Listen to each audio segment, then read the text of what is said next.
ایوبی نوجوانوں نے شاید نام بھی سنا ہے یا نہیں معلوم.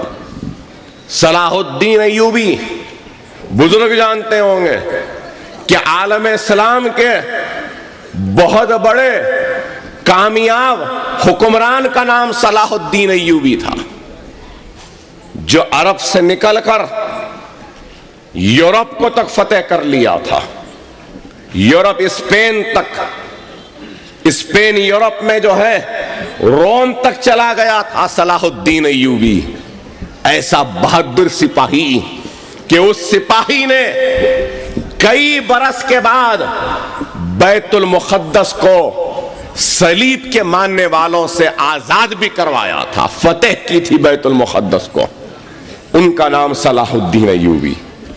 صلاح الدین ایوبی کے بارے میں مورخ لکھتا ہے کہ جب صلاح الدین ایوبی کی فوج کے لشکر کے کشتی کے جہاز سمندر کے ساحل پر آئے تو ساحل پر آنے کے بعد جب فوج اتری ان پانی کے جہازوں سے تو صلاح الدین ایوبی نے اپنے سپہ سالاروں کو حکم دیا تھا کہ سارے کشتیوں کو جہازوں کو جلا دو.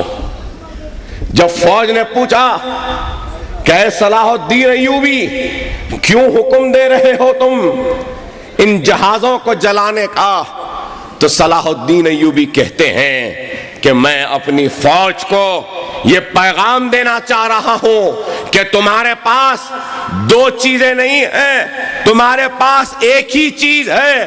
اگر میں ان جہازوں کو باقی رکھوں گا ساحل پہ لگا کر تو لوگ میری فوج دشمن سے لڑے گا اور دشمن کی الغار سے شاید ڈر کر بھاگ کر پھر ان کشتیوں میں جہازوں میں بیٹھ کے فرار نہ ہو جائے. اس لیے میں ان کشتیوں کو جلا کر میرے فوج سے کہہ رہا ہوں کہ تمہارے پاس دو راستے نہیں ہیں، تمہارے پاس ایک ہی راستہ ہے، اور وہ یہ راستہ یہ ہے کہ کافروں کو شکست دو، اسلام کے پرچم کی جیت کے جھنڈے کو گاڑ دو اور فتح و نصرت کو حاصل کرو. ایک ہی راستہ ہے. ارے یہ ایمان کی کیفیت تھی.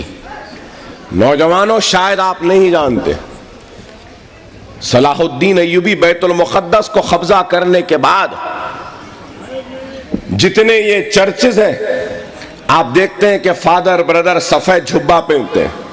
اس زمانے میں ساری دنیا کے فادر اور بردر پادریاں جو تھیں پورے سفید لباس کو چھوڑ کے کالا جھبا پہن لیے تھے. کالا جھبا.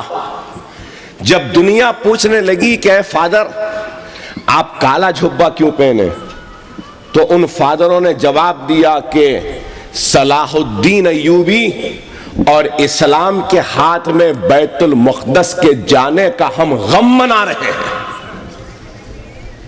یہ عالم تھا ان کے غم کا. اور اس کے بعد میں ساری دنیا کے صلیب کے ماننے والے ایک جگہ جمع ہوئے صلاح الدین ایوبی کے خلاف. انگلینڈ کے، آسٹریلیا کے، افریقہ کے، جتنی ساری دنیا کے بادشاہ ایک جگہ جمع ہوئے. لندن کے بادشاہ نے تو یہاں تک کہہ دیا کہ اگر کوئی لندن خریدنے تیار ہے تو میں لندن بیچنے تیار ہوں اسلام کے خلاف، صلاح الدین ایوبی کے خلاف لڑنے کے لیے. یہ عالم تھا. 3.5 برس تک جنگ ہوئی. ایک مسلمان 350 کافر سے لڑتا تھا. ایک مسلمان 350 کافر سے لڑتا تھا. لیکن پھر بھی صلاح الدین ایوبی کی شکست نہیں ہوئی، اسلام کی شکست نہیں ہوئی، بیت المقدس ہاتھ سے نہیں گیا تھا. کیوں؟